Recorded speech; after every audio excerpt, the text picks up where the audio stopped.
La máquina del tiempo, H. G. Wells, parte 4, una conmoción repentina. Mientras permanecía meditando sobre este triunfo demasiado perfecto del hombre, la luna llena, amarilla y gibosa, salió entre un desbordamiento de luz plateada al nordeste. Las brillantes figuritas cesaron de moverse debajo de mí. Un búho silencioso revoloteó y me estremecí con el frío de la noche. Decidí descender y elegir un sitio donde poder dormir. Busqué con los ojos el edificio que conocía. Luego mi mirada corrió a lo largo de la figura de la esfinge blanca sobre su pedestal de bronce, cada vez más visible a medida que la luz de la luna ascendente se hacía más brillante. Podía yo ver el argentado abedul enfrente. Había allí por un lado el macizo de rododendros, negro en la pálida claridad, y por el otro la pequeña pradera que volví a contemplar. Una extraña duda heló mi satisfacción. No, me dije con resolución, esa no es la pradera. Pero era la pradera, pues la lívida faz leprosa de la esfinge estaba vuelta hacia allí. ¿Pueden ustedes imaginar lo que sentí cuando tuve la plena convicción de ello? No podrán. La máquina del tiempo había desaparecido. Enseguida, como un latigazo en la cara, se me ocurrió la posibilidad de perder mi propia época, de quedar abandonado e impotente en aquel extraño mundo nuevo. El simple pensamiento de esto representaba una verdadera sensación física. Sentía que me agarraba por la garganta cortándome la respiración. Un momento después, sufrí un ataque de miedo y corrí con largas zancadas ladera abajo. Enseguida tropecé, caí de cabeza y me hice un corte en la cara.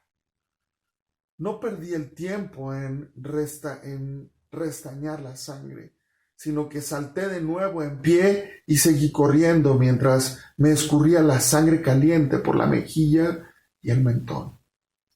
Y mientras corría me iba diciendo a mí mismo, la han movido un poco, la han empujado debajo del macizo fuera del camino. Sin embargo, corría todo cuanto me era posible. Todo el tiempo, con la cabeza que algunas veces acompaña a un miedo excesivo, yo sabía que tal seguridad era una locura. Sabía instintivamente que la máquina había sido transportada fuera de mi alcance. Respiraba penosamente. Supongo que recorrí la distancia entera desde la cumbre de la colina hasta la pradera, 2 millas aproximadamente, en 10 minutos. Y no soy ya un joven. Mientras iba corriendo, maldecía en voz alta mi necia confianza, derrochando así mi aliento. Gritaba muy fuerte y nadie contestaba. Ningún ser parecía agitarse en aquel mundo iluminado por la luna. Cuando llegué a la pradera, mis peores temores se realizaron. No se veía el menor rastro de la máquina. Me sentí desfallecido y helado cuando estuve frente al espacio vacío.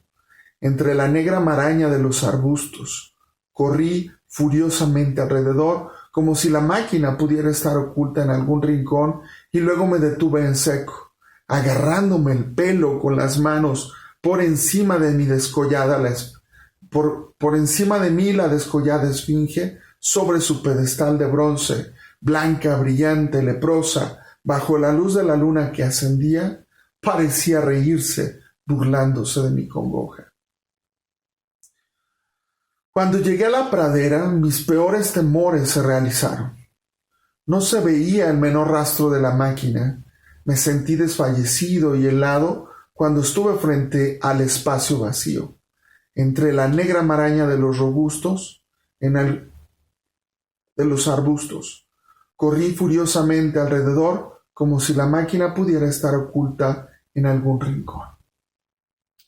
Pude haberme consolado a mí mismo imaginando que los pequeños seres habían llevado por mí el aparato a algún refugio, de no haber tenido la seguridad de su incapacidad física e intelectual. Esto era lo que más me acongojaba, la sensación de algún poder insospechado hasta entonces, por cuya intervención mi invento habría desaparecido. Sin embargo, estaba seguro de una cosa: salvo que alguna otra época hubiera construido un duplicado exacto, la máquina no podía haberse movido a través del tiempo. Las conexiones de las palancas, les mostré después el sistema, impiden que, una vez quitadas, nadie pueda ponerlas en movimiento de ninguna manera. Había sido transportada y escondida solamente en el espacio. Pero entonces, ¿dónde podía estar? Creo que debí ser presa de una especie de frenesí. Recuerdo haber recorrido violentamente por dentro y por fuera a la luz de la luna. Todos los arbustos que rodeaban a la esfinge, y asustado en la incierta claridad a algún animal blanco al que tomé por un cervatillo. Recuerdo también, ya muy avanzada la noche, haber aporreado las matas con mis puños cerrados hasta que mis articulaciones quedaron heridas y sangrantes por las ramas partidas. Luego, sollozando y delirando en mi angustia de espíritu, descendí hasta el gran edificio de piedra. El enorme vestíbulo estaba oscuro, silencioso y desierto. Resbalé sobre un suelo desigual y caí encima de una de las mesas de malaquita, casi rompiéndome la espinilla. Encendí una cerilla y penetré al otro lado de las cortinas polvorientas de las que les he hablado. Allí encontré un segundo vestíbulo cubierto de cojines sobre los cuales dormían quizás una veintena de aquellos pequeños seres. Estoy seguro de que encontraron mi segunda aparición bastante extraña, surgiendo repentinamente de la tranquila oscuridad con ruidos inarticulados y el chasquido y la llama de una cerilla. Porque ellos habían olvidado lo que eran las cerillas. ¿Dónde está la máquina del tiempo? Comencé, chillando como un niño furioso, haciéndolos y sacudiéndolos a un tiempo. Debió parecerles muy raro aquello. Algunos rieron, la mayoría parecieron dolorosamente amedrentados. Cuando vi que formaban como a mi alrededor, se me ocurrió que estaban haciendo una cosa tan necia como era posible hacerla en aquellas circunstancias, intentando revivir la sensación de miedo, porque razonando conforme a su comportamiento a la luz del día, pensé que el miedo debía estar olvidado.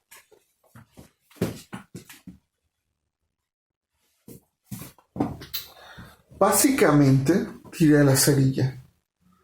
Bruscamente tiré la cerilla, y chocando con algunos de aquellos seres en mi carrera, crucé otra vez, desatinado el enorme comedor hasta llegar afuera bajo la luz de la luna. Oí gritos de terror y sus piececitos corriendo y tropezando aquí y allá. No recuerdo todo lo que hice mientras la luna ascendía por el cielo. Supongo que era la circunstancia inesperada de mi pérdida lo que me enloquecía. Me sentía desesperanzado, separado de mi propia especie, como un extraño animal en un mundo desconocido. Debí desvariar de un lado para el otro, chillando y vociferando contra Dios y el destino.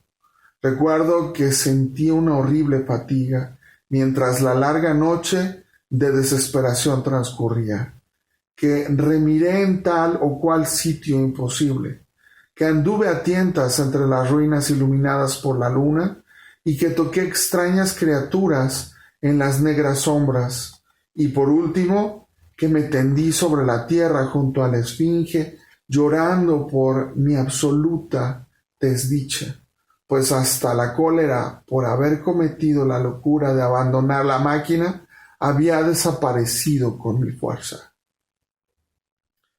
No me quedaba más que mi desgracia. Luego me dormí.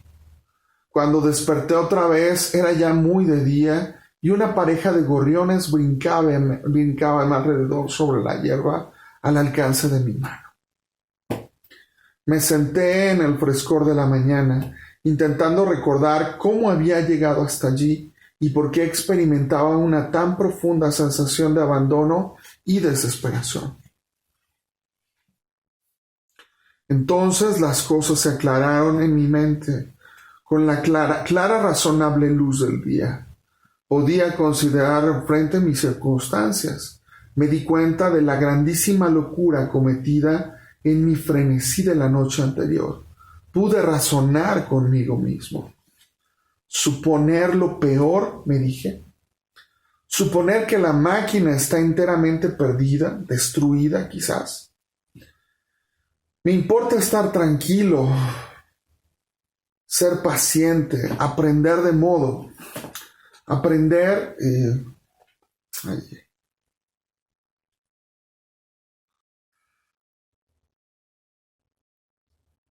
Suponer que la máquina está enteramente perdida, destruida quizás.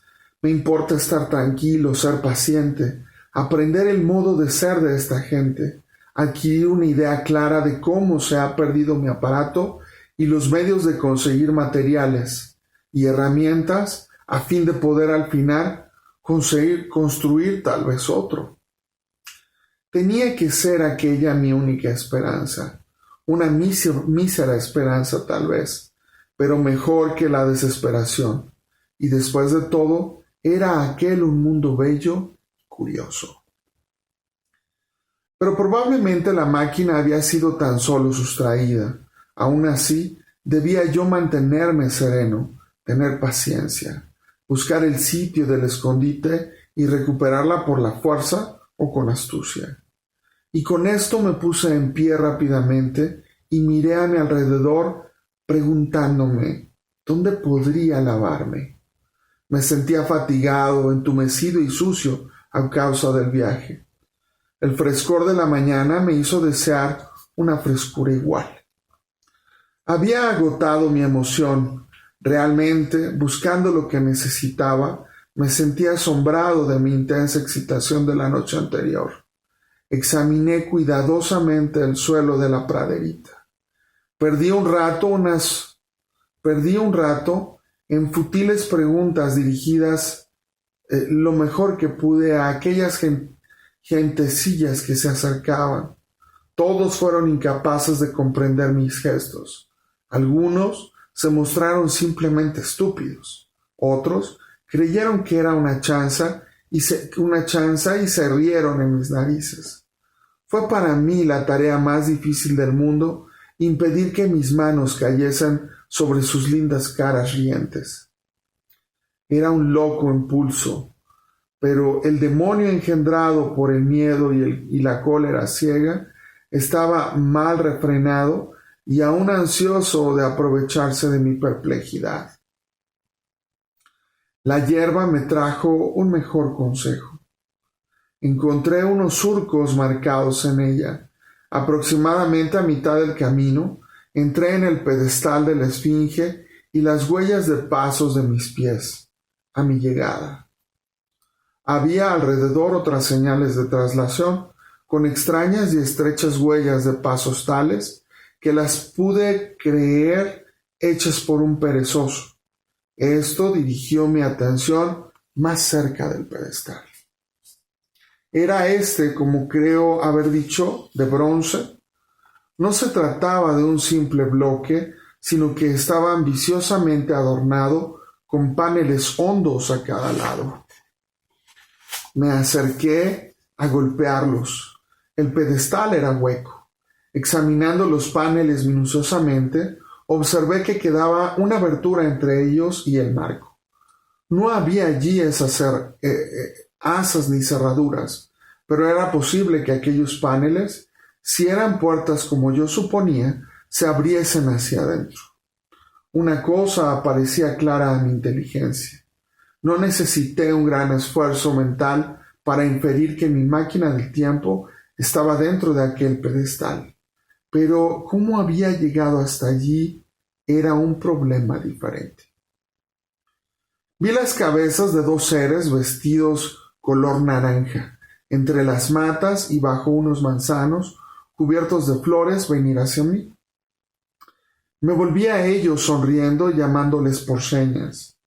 Llegaron a mi lado y entonces, señalando al pedestal de bronce, intenté darles a entender mi deseo de abrirlo. Pero a mi primer gesto hacia allí se comportaron de un modo muy extraño. No sé cómo describirles a ustedes su expresión. Supongan que hacen a una dama de fino temperamento unos gestos groseros e impropios. La actitud que esa dama adoptaría fue la de ellos. Se alejaron como si hubiesen recibido el último insulto. Intenté una amable mímica parecida ante un mocito vestido de blanco, con el mismo resultado exactamente. De un modo u de otro, su actitud me dejó avergonzado de mí mismo. Pero, como ustedes comprenderán, yo deseaba recuperar la máquina del tiempo e hice una nueva tentativa. Cuando le vi a éste dar la vuelta, como los otros, mi mal humor predominó. En 3 zancadas le alcancé, le cogí por la parte suelta de su vestido alrededor del cuello y le empecé a arrastrar hacia la esfinge. Entonces vi tal horror y repugnancia en su rostro que le solté de repente. Pero no quería declararme vencido aún. Golpeé con los puños los paneles de bronce. Creí oír algún movimiento dentro. Para ser más claro, creí percibir un ruido como de risas sofocadas. Pero debía equivocarme. Entonces fui a buscar una gruesa piedra del río y volví a martillar con ella los paneles hasta que hube aplastado una espiral de los adornos y cayó el verdín en laminillas polvorientas. La delicada gentecilla debió de oírme golpear en violentas arremetidas hasta 1 milla, pero no se acercó. Vi una multitud de ellos por las laderas mirándome furtivamente. Al final, sofocado y rendido, me senté para vigilar aquel sitio. Pero estaba demasiado inquieto para vigilar largo rato. Soy demasiado occidental para una larga vigilancia. Puedo trabajar durante años enteros en un problema, pero guardar inactivo durante 24 horas es otra cuestión. Después de un rato me levanté y empecé a caminar a la aventura entre la maleza, hacia la colina otra vez. Paciencia, me dije. Si quieres recuperar tu máquina, debes dejar sola a la esfinge. Si piensan quitártela, de poco sirve destrozar sus paneles de bronce. Y si no piensan hacerlo, te la devolverán tan pronto como se las pidas. Velar entre todas las cosas desconocidas ante un rompecabezas como este es desesperadamente. Repetidamente una línea de conducta que lleva a la demencia. Enfréntate con este mundo, aprende sus usos, obsérvales, abstente de hacer conjeturas demasiado precipitadas en cuanto a sus inserciones. Al final encontrarás la pista de todo esto. Entonces me di cuenta de repente de lo cómico de la situación, el recuerdo de los años que había gastado en estudios y trabajos para adentrarme en el tiempo futuro, y ahora una ardiente ansiedad por salir de él. Me había creado la más complicada y desesperante trampa que haya podido inventar nunca un hombre, aunque era a mi propia costa. No pude remediarlo, me reía a carcajadas.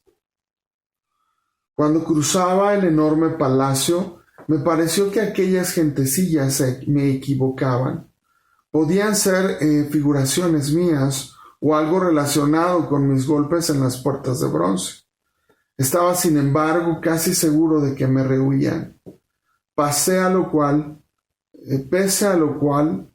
tuve buen cuidado de mostrar que no me importaba y de abstenerme de perseguirles, y en el transcurso de 1 o 2 días las cosas volvieron a su antiguo estado. Cuando cruzaba el enorme palacio, me pareció que aquellas gentecillas me equivocaban. Podían ser figuraciones mías o algo relacionado con mis golpes de puerta de bronce. Hice todos los progresos que pude en su lengua, y además proseguí mis exploraciones aquí y allá. A menos que no haya tenido en cuenta algún punto sutil, su lengua parecía excesivamente simple, compuesta casi exclusivamente de sustantivos concretos y verbos. En lo relativo a los sustantivos abstractos, parecía haber pocos, si los había. Empleaban escasamente el lenguaje figurado, como una de sus frases por lo general simples y de 2 palabras.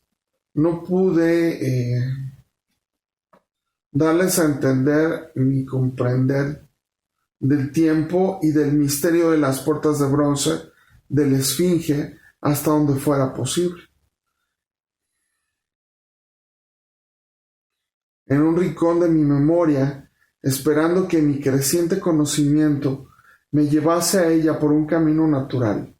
Sin embargo, cierto sentimiento, como podrán ustedes comprender, me retenía en un círculo de unas cuantas millas alrededor del sitio de mi llegada.